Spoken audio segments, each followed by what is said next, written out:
नमस्कार दोस्तों, आप सभी का एक बार फिर से स्वागत है विद्यारंभ पर। विद्या ही आधुनिकता का मूल मंत्र होता है।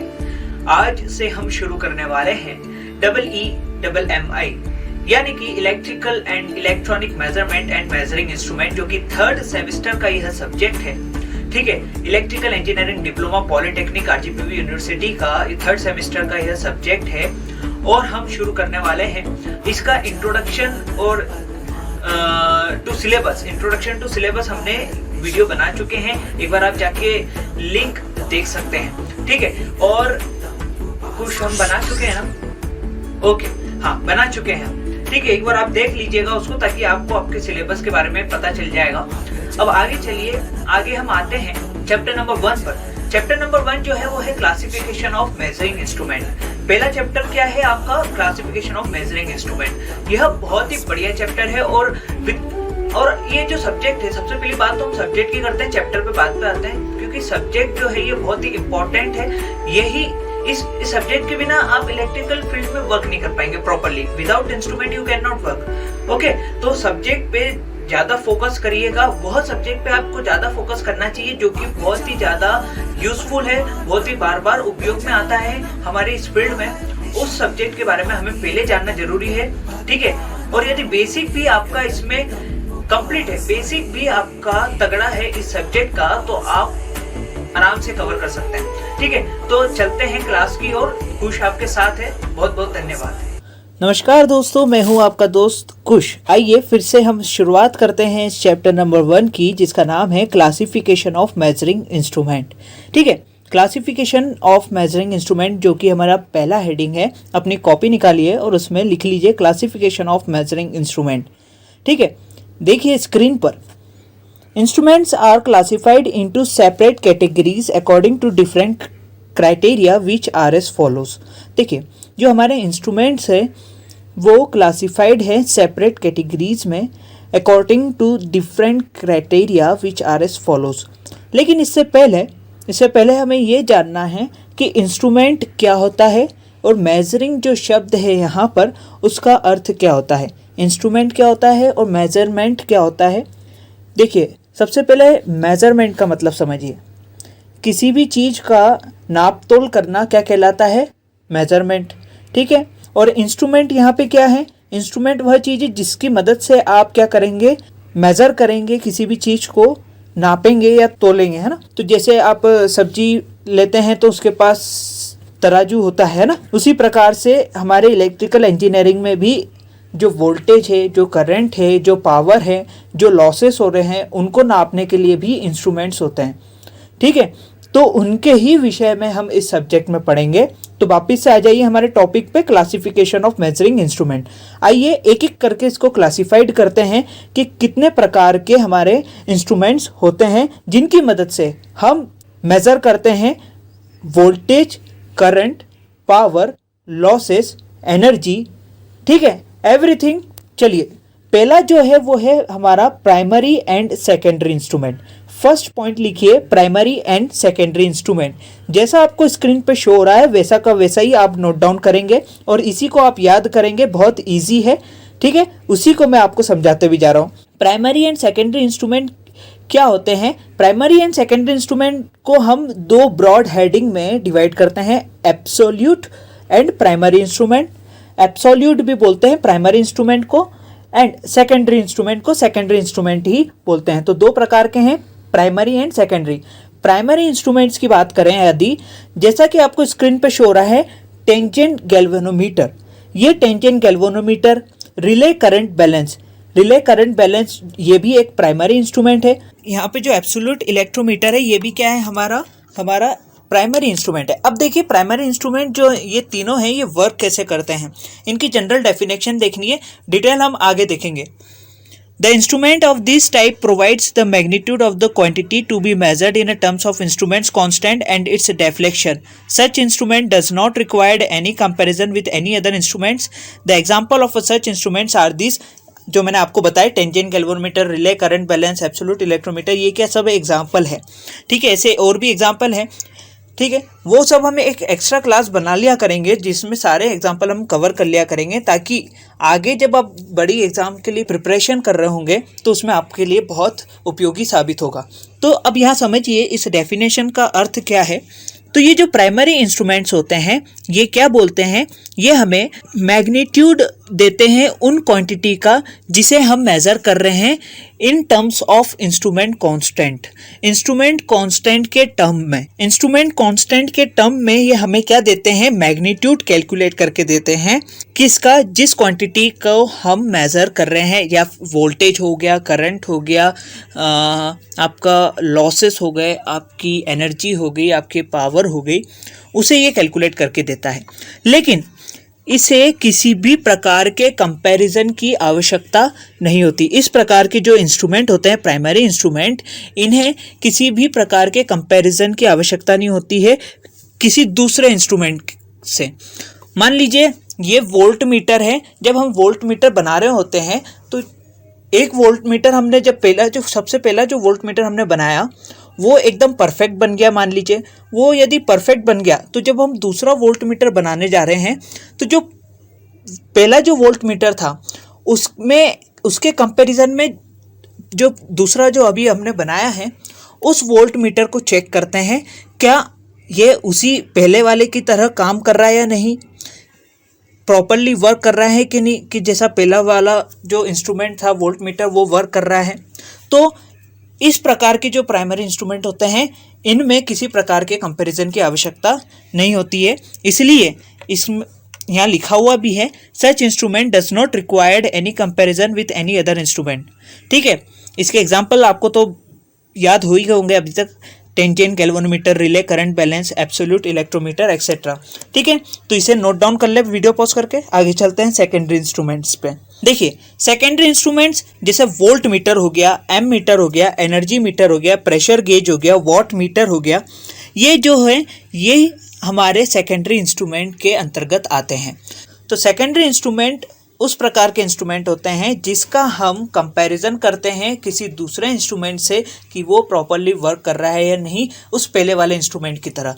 तो देखिए क्या लिखा है यहाँ, this instruments are so design that the measurand can only be measured by observing the output indicated by the instrument, required calibration with other standard instruments. Example of such instruments are voltmeter, ammeter, energy meter, pressure gauge, wattmeter etc. अब जैसा आपने metre देखा होगा, metre से हम क्या करते हैं, मीटर से हम किसी भी चीज़ को नापने के लिए हम क्या करते हैं, उसमें वायर अटैच करते हैं और वही वायर किससे अटैच होते हैं, हमारे मीटर से। ठीक है, अब वो मीटर हमें डेफ्लेक्शन करके बताता है कि हाँ ये इसमें इतना करंट है या इतना वोल्टेज, जो भी आप मेज़र कर रहे हो उससे, जिस भी क्वांटिटी को आप मेज़र कर रहे हो वो आपको बताता है किस फॉर्म में, डेफ्लेक्शन के फॉर्म में। तो यहाँ पे भी ये लिखा है, this instrument are so design that the measurand can only be measured by observing the output indicated by the instrument. तो जो डिफ्लेक्शन हो रहा है वो डिफ्लेक्शन क्या है, आपका आउटपुट है। वो क्या है, आउटपुट किसका, इंस्ट्रूमेंट का आउटपुट, जो लिखा है यहाँ पे आउटपुट इंडिकेटेड। आउटपुट जो आपको डिफ्लेक्शन दिख रहा है मीटर में, ये आपका क्या हो गया, output indication bye the instrument. और ये क्या है, एक इंस्ट्रूमेंट है। Required calibration with other standard instrument. इस प्रकार के इंस्ट्रूमेंट को जब बनाते वक्त हमें दूसरे स्टैंडर्ड जो कि बना चुके हैं पहले, जो कि बिल्कुल एग्जैक्ट इंस्ट्रूमेंट बना है, उससे हम कंपेयर करते हैं और फिर दूसरे इंस्ट्रूमेंट को हम मार्केट में लॉन्च करते हैं। ठीक है, तो इस प्रकार के इंस्ट्रूमेंट्स को हम बोलते हैं सेकेंडरी इंस्ट्रूमेंट्स। इसके एग्जांपल एक बार और सुन लीजिए, voltmeter, ammeter, energy meter, pressure gauge, wattmeter etcetera. अब देखिए आगे आते हैं, सेकेंड टाइप का जो है हमारा वो है direct measuring and comparison instrument. First हमारा प्राइमरी एंड सेकेंडरी, अब आते हैं हम direct measuring and comparison instruments. Direct measuring instruments और कंपैरिजन इंस्ट्रूमेंट्स क्या होते हैं, आइए देखते हैं। पहला जो है वो है direct measuring instrument. This instruments convert the energy of the unknown quantity into the energy that deflects the moving element of the instruments and thus the value of the unknown quantity is measured by the reading the resulting deflection. Example are voltmeter, ammeter, wattmeter etc. जो directly आपको show कर दे measured value को। जो directly आपको show कर दे value, वह कहलाते हैं डायरेक्ट मेजरिंग इंस्ट्रूमेंट। अब इसी में सेकेंड टाइप जो है वो है कंपैरिजन इंस्ट्रूमेंट। कंपैरिजन इंस्ट्रूमेंट क्या होते हैं? They measured the unknown quantity by comparing it with a standard that is often content in the instrument case. मतलब वह इंस्ट्रूमेंट जो कि क्वांटिटी को मेजर करके दे तो रहा है आपको मैग्नीट्यूड, लेकिन कंपेयर कर रहा है उसी इंस्ट्रूमेंट में प्रेजेंट ऑलरेडी कांस्टेंट्स के थ्रू। ठीक है, for example resistance measuring bridge. तो रेजिस्टेंस मेजरिंग ब्रिज जैसा कि स्क्रीन पे आपको शो रहा होगा, they are used when higher accuracy is needed. और इस प्रकार के इंस्ट्रूमेंट वहाँ उपयोग में लाए जाते हैं जहाँ पे हमें ज़्यादा एक्यूरेसी की आवश्यकता होती है। आगे चलिए एक्टिव एंड पैसिव इंस्ट्रूमेंट्स की ओर। Active and passive instrument. Active instrument, in this the quantity to be measured activates some external power input source which in turns produce the output. The resolution of this instrument is high, which can be adjusted by adjusting the magnitude of the external energy input. They are costly in a comparison to passive instrument due to complex design. Example are liquid level indicators, flow indicators, etc. अब देखिए, okay तो यहाँ पे जो active instruments होते हैं वो क्या होते हैं? देखिए, जब भी आपको किसी भी चीज़ का मेजरमेंट करना पड़ेगा और यदि आप एक्टिव इंस्ट्रूमेंट का उपयोग कर रहे हैं किसी भी चीज़ को मेज़र करने के लिए, तो आपको उस इंस्ट्रूमेंट को वर्क करने के लिए एक एक्सटर्नल एनर्जी इनपुट सोर्स देना पड़ेगा, जिसके मदद से पहले इंस्ट्रूमेंट चार्ज होगा, फिर वह वर्क करेगा। वर्क क्या है उसका? मेजरमेंट। तो वो मेजर करके देगा फिर आपको वैल्यू। तो यहाँ पे वही लिखा है, in this the quantity to be measured activate some external power input source. यदि आपको कोई क्वांटिटी को मेजर करना है तो आपको एक एक्सटर्नल पावर इनपुट सोर्स देना पड़ेगा इस इंस्ट्रूमेंट को, which in turn produce the output. इसके बाद ये आपको कैलकुलेट करके देगा। मतलब सिंपली आपको बता दूं, एक बैटरी लगानी पड़ेगी या फिर आपको एक एक्सटर्नल AC या DC जो भी सोर्स जिस सोर्स की मदद से ये इंस्ट्रूमेंट चलता है वह आपको देना पड़ेगा, तभी आप इसकी मदद से आप मेज़र कर पाएंगे। The resolution of this instrument is high which can be adjusted by adjusting the magnitude of the external energy input. ठीक है, they are costly in comparison to passive instrument due to complex design. और इस प्रकार के जो instrument होते हैं ये बहुत ही कॉस्टली पड़ते हैं हमें देन पैसिव इंस्ट्रूमेंट के। क्यों? क्योंकि इसका जो कॉम्प्लेक्स डिज़ाइन है, इसमें जो डिज़ाइन या इसका जो मैकेनिज़्म होता है इस प्रकार के इंस्ट्रूमेंट का, वो बनाने में ही कॉस्टली पड़ता है। तो जब बनाने में कॉस्टली पड़ रहा है तो बेचेंगे तो ऑब्वियसली उसको भी तो मुनाफा चाहिए ना। अगर उसने ज़्यादा पैसे में ये बनाया तो डबल पैसे में बेचेगा, तो ऑब्वियसली ये हमें कॉस्टली पड़ता ही है। ठीक है, इसके एग्जाम्पल जो होते हैं liquid level indicators, flow indicators etcetera. ठीक है, अब आ जाइए पैसिव इंस्ट्रूमेंट की ओर। In this instruments the output is produced entirely by the quantity being measured. It does not require any additional energy input source. Its resolution is less and it cannot be easily adjusted. It is simple to design and hence cheaper. Example are pressure gauge, voltmeter, ammeter, etc. अब देखिए क्या होता है, यह अब यहाँ पे voltmeter ammeter वापिस आ गया। तो मुझे लगता है कि आपने वोल्टमीटर और एमीटर तो देखा ही होगा। ठीक है, तो जो वोल्टमीटर एमीटर को क्या आपको एक्सटर्नल एनर्जी सोर्स देना पड़ता है क्या? नहीं देना पड़ता। आप डायरेक्टली क्या करते हैं, उस इंस्ट्रूमेंट के वायर को लेके सीधे ही उस इक्विपमेंट में लगा देते हैं और उस इक्विपमेंट में जो एनर्जी है उसकी मदद से आपको आउटपुट मिल जाता है ना। यही होता है। In this instrument the output is produce entirely by the quantity being measured. It does not require any additional energy input source. इसलिए इस प्रकार के इंस्ट्रूमेंट खुद ब खुद ही एनर्जी को, जो एनर्जी आप मेज़र करना चाह रहे हैं उसी एनर्जी के उपयोग करके आपको क्वांटिटी मेज़र करके दे देंगे और आपको एक्सटर्नल एनर्जी इनपुट सोर्स की आवश्यकता नहीं है इस प्रकार के इंस्ट्रूमेंट में। इसके एग्जांपल ये है pressure gauge, voltmeter, ammeter etcetera. Video pause करके आप नोट्स बनाते जाइएगा। ओके, आगे चलते हैं। 4th नंबर है deflection and null type instrument. तो देखिए डेफ्लेक्शन टाइप इंस्ट्रूमेंट क्या होते हैं। In this instruments the measurand produces some physical effects which deflects or produces a mechanical displacement which tries to oppose the deflection of the moving system and also is closely related to this deflection that can be observed directly. For example PMMC instrument etcetera. अब देखिए क्या कर रहे हैं, आपने measure करना है एक इक्विपमेंट में क्वांटिटी. एक इक्विपमेंट की क्वांटिटी आप मेज़र कर रहे हो, क्वांटिटी कुछ भी हो सकती है ना, तो वो क्वांटिटी आप मेज़र कर रहे हो, उस क्वांटिटी की में क्या है, एनर्जी है. क्वांटिटी इक्वल्स टू क्या है, एनर्जी मान के चलिएगा. एनर्जी को आप मेज़र कर रहे हो, तो जो एनर्जी है वो एनर्जी कौन ले लेगा, ये इंस्ट्रूमेंट लेगा एनर्जी. उस एनर्जी को क्या करेगा, आपको कैलकुलेट करके दिखाएगा. तो उसके बीच की प्रोसेस यहाँ पे थोड़ी लेंथी हो जाती है. यहाँ पे क्या होता है, वो जो एनर्जी ले रहा है वो एनर्जी लेते ही उसमें फिर एक एक्स्ट्रा एनर्जी प्रोड्यूस होती है उस इंस्ट्रूमेंट में, है ना. इस प्रकार के इंस्ट्रूमेंट में ये जैसी एनर्जी लेता है तो उसमें खुद ब खुद एक और एनर्जी प्रोड्यूस होती है, जो एनर्जी इनपुट में आ रही है और जो एनर्जी इस इंस्ट्रूमेंट में खुद ब खुद जनरेट हुई है, इंड्यूस हुई है, वह इसका अपोज करती है. और उस अपोजिशन से जो डेफ्लेक्शन वहाँ पे ऊपर शो होगा मीटर पे या उस इंस्ट्रूमेंट की स्क्रीन पे, वह डेफ्लेक्शन हमें फाइनल मेजरमेंट देगा, फाइनल ऑब्जर्वेशन हमें देगा. ठीक है, तो वही चीज यहाँ लिखा है. In this instruments the measurand produce some physical effects which deflects और produces a mechanical displacement which tries to oppose the deflection of the moving system and also is closely related to this deflection that can observe directly. Example PMMC instrument etcetera. अब null type instrument क्या होते हैं, अब देखिए क्या होगा इसमें. ये जो नल टाइप इंस्ट्रूमेंट होते हैं, हम इसका उपयोग वहाँ करेंगे जहाँ दो इंस्ट्रूमेंट या दो इक्विपमेंट में फ्लो होने वाली एनर्जी को चेक करें कि हाँ दोनों में एनर्जी सेम लेवल पे फ्लो हो रही है या नहीं. तो यह इंस्ट्रूमेंट वहाँ उपयोग में आता है. मतलब कि यदि मान लीजिए एक मशीन M1 है, एक मशीन M2 है ना. इस मशीन में करंट फ्लो हो रहा है 5 एम्पियर और इस मशीन में भी करंट फ्लो हो रहा है 5 एम्पियर. एग्जाम्पल है ना, इसको और कहीं और मत ले जाइएगा. एक एग्जाम्पल है ना.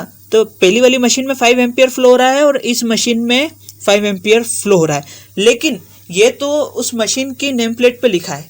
ये ऐसा कहाँ लिखा है, ऐसा उस मशीन की नेम प्लेट पर लिखा है कि हाँ इसका जो रेटेड करंट है 5 एम्पियर है, इसका रेटेड करंट क्या है, 5 एम्पियर है. ठीक है, तो ये जो 5 एम्पियर है, अब आपको तो ये थोड़ी ना पता कि उसमें एक्चुअल क्या 5 एम्पियर ही फ्लो हो रहा होगा. तो दोनों में सेम करंट को अगर हमें बनाए रखना है, और आपको क्या कंडीशन क्या है यहाँ पे कि आपको दोनों में जो रेटेड करंट है उतना ही उसमें बना के रखना है. ठीक है, तो जो रेटेड करंट बना के रखना है आपको, तो उसके लिए क्या करोगे आप, तो आपको चेक करना पड़ेगा ना कि हाँ कि इसमें दोनों में करंट जो है सेम लेवल में फ्लो हो रहा है. तो इसको कैसे चेक करोगे आप, ये नल टाइप इंस्ट्रूमेंट का उपयोग लेकर. इस प्रकार के इंस्ट्रूमेंट को हम क्या करते हैं, जब दोनों इंस्ट्रूमेंट में अटैच करते हैं और यहाँ पे यदि डेफ्लेक्शन 0 पे है, डेफ्लेक्शन पॉइंट जो है वो अगर 0 पे है, इसका मतलब क्या है कि हाँ दोनों में करंट जो है सेम अमाउंट में फ्लो रहा है. यदि दोनों में भी अगर ऊपर नीचे होगा तो ये 0 से डेफ्लेक्शन 0.1 में आ जाएगा या फिर 1-2 इसके ऊपर चला जाएगा. तो ये अगर दोनों में अंतर आएगा तो उस अंतर को ये बताता है कि दोनों मशीनों में सेम करंट फ्लो हो रहा है या नहीं. तो उस प्रकार के इंस्ट्रूमेंट को हम क्या बोलते हैं, नल टाइप इंस्ट्रूमेंट. एक बार और पढ़ लीजिए. In null type of instrument a zero और null indication lead to determinate of magnitude of measurand. The null condition depends upon some other known conditions. A null type instrument attempt to maintain the deflection at zero by suitable application of an effect opposing that generated by the measurement, for example DC potentiometer etc. अब आते हैं हम monitoring and control instrument. Monitoring and control instruments, ये जो instrument होते हैं देखते हैं क्या है ये. Monitoring instruments which provide only an audio और visual indication of the magnitude of the quantity under measurement are suitable only for monitoring purpose. Example are liquid in a glass thermometer, all null type of instrument, most passive transducers and etc. अच्छा, monitoring instrument वह instrument होते हैं जो केवल audio के form में और visual के फॉर्म में हमें इंडिकेशन देते हैं, जो कि हमें जो क्वांटिटी मेज़र करनी है या तो फिर ऑडियो के फॉर्म में हमें आउटपुट दे देंगे या फिर खुद इंडिकेट कर देंगे थ्रू दी डिफ्लेक्शन, और स्क्रीन पर वो शो कर देंगे उस मैग्नीट्यूड को, किसके मैग्नीट्यूड को, जो क्वांटिटी आप मेज़र कर रहे हो। और यह इस प्रकार के इंस्ट्रूमेंट जो होते हैं, मॉनिटरिंग इंस्ट्रूमेंट, केवल मॉनिटर करने के लिए ही उपयोग में लाए जाते हैं, जहाँ पे केवल आपको कंटिन्यूसली उस इंस्ट्रूमेंट की क्वांटिटी, उस इंस्ट्रूमेंट में जो एनर्जी है, जो भी चीज़ आप मेज़र करने वाले हैं इससे, उसे कंटिन्यूसली चेक करना है। तो इस प्रकार के इंस्ट्रूमेंट वहाँ पे उपयोग में आते हैं। और इसके एग्जांपल क्या है? Liquid in a glass thermometer, all null type of instrument, most passive transducers etcetera. ठीक है, अब आ जाइए कंट्रोल इंस्ट्रूमेंट्स पर। Instruments whose output is in suitable form or for direct input to the controller are used for automatic control system. This means that control instrument require an electrical output, although other forms such as optical or pneumatic signals are also used in some systems. जो control instrument होते हैं, इस प्रकार के instrument कहाँ उपयोग में आते हैं? जहाँ पे आपको उस, मान लीजिए कोई एक ये मशीन है, इस मशीन में यदि आपको प्रॉपर करंट नहीं मिल रहा है या फिर ये मशीन ज़्यादा हीट प्रोड्यूस कर रही है। क्यों हीट प्रोड्यूस कर रही है? क्योंकि वहाँ पे कुछ लॉसेस हो रहे होंगे और लॉसेस होने के कारण आपकी मशीन जल सकती है। तो ऐसा ना हो, इसके लिए हम कंट्रोल इंस्ट्रूमेंट वहाँ पे लगाएंगे, जो कि क्या करेगा, आपको उसमें होने वाले लॉसेस या उसके जो परफॉर्मेंस है वो आपको एज अ मैग्नीट्यूड और डिफ्लेक्शन के फॉर्म में, सिग्नल्स के फॉर्म में आपको बाहर आउटपुट पे शो करता रहेगा, जिससे कि आप उस मशीन पर निगरानी रख सकेंगे कि मशीन वह प्रॉपरली वर्क कर रही है या नहीं। ठीक है, तो इस प्रकार के इंस्ट्रूमेंट्स कहलाते हैं control instruments. Some other type of instrument are also use, such as analogue and digital instrument which is use in measuring the quantities. अच्छा, तो जो अब एनालॉग इंस्ट्रूमेंट होते हैं वो क्या होते हैं? क्या लिखा है, देखिए, analogue instrument is defined as the instrument whose output is the continuous function of a time and they have a constant relation to the input.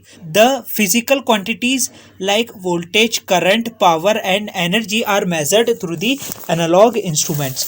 यह वह इंस्ट्रूमेंट होता है जो कि समय से निरंतर कार्य कर रहा है और समय समय पर आपको आउटपुट देता जा रहा है उन क्वांटिटीज़ का जो कि आप मेज़र करना चाहते हैं इस इंस्ट्रूमेंट की मदद से। वह फिजिकल क्वांटिटीज़ कौन कौन सी होती है? वो है voltage, current, power and energy, जो कि हम मेज़र करते हैं एनालॉग इंस्ट्रूमेंट की मदद से। ठीक है, अब देखिए यहाँ पे जो हमारा डिजिटल इंस्ट्रूमेंट होता है, डिजिटल इंस्ट्रूमेंट क्या होते हैं? The instrument which represents the measurement value in the form of digital number is known as digital instrument. It works on the principle of quantization. The quantization is the process of converting the continuous input signal into a countable output signal. Digital instrument वह instrument होते हैं जो कि आपको represent करते हैं उस quantity को, उस क्वांटिटी के मैग्नीट्यूड को डिजिटल फॉर्म में, मतलब फिगर्स के फॉर्म में, नंबर्स के फॉर्म में, जैसे 5 एम्पियर, 6 एम्पियर, 100 वोल्ट्स, 5 वॉट। ठीक है, इस फॉर्म में जो आपको शो करते हैं वह इंस्ट्रूमेंट क्या कहलाते हैं? डिजिटल इंस्ट्रूमेंट्स, है ना। देखे ही होंगे आपने डिजिटल इंस्ट्रूमेंट्स, है ना। तो जो इस प्रकार के जो इंस्ट्रूमेंट होते हैं ये किसके सिद्धांत पर कार्य करते हैं? ये क्वांटाइजेशन यानी कि परिमाणीकरण के सिद्धांत पर ये कार्य करते हैं। परिमाणीकरण वह प्रोसेस होती है जो कि कन्वर्ट करता है सिग्नल्स को इन काउंटेबल सिग्नल्स में, मतलब उस प्रकार के सिग्नल में आपको कन्वर्ट करके देता है कि जिससे आप इसे रीड कर सकें, जिसको आप रीड कर सके, जिसको आप समझ पाए, उस प्रकार के सिग्नल्स में ये कन्वर्ट करके आपको देता है। तो इस प्रकार के इंस्ट्रूमेंट को हम क्या बोलते हैं? इस प्रकार के इंस्ट्रूमेंट्स को हम डिजिटल इंस्ट्रूमेंट्स कहते हैं। ओके, तो दोस्तों इस क्लास में केवल इतना ही, आगे हम और पढ़ेंगे इस सब्जेक्ट में। तो दोस्तों मुझे लगता है आपको बहुत अच्छे से समझ में आ गया होगा। यदि नहीं समझ में आया तो वीडियो को फिर से स्टार्टिंग से देख लीजिए, क्योंकि पूरा बेसिक कॉन्सेप्ट से मैंने आपको बताया है।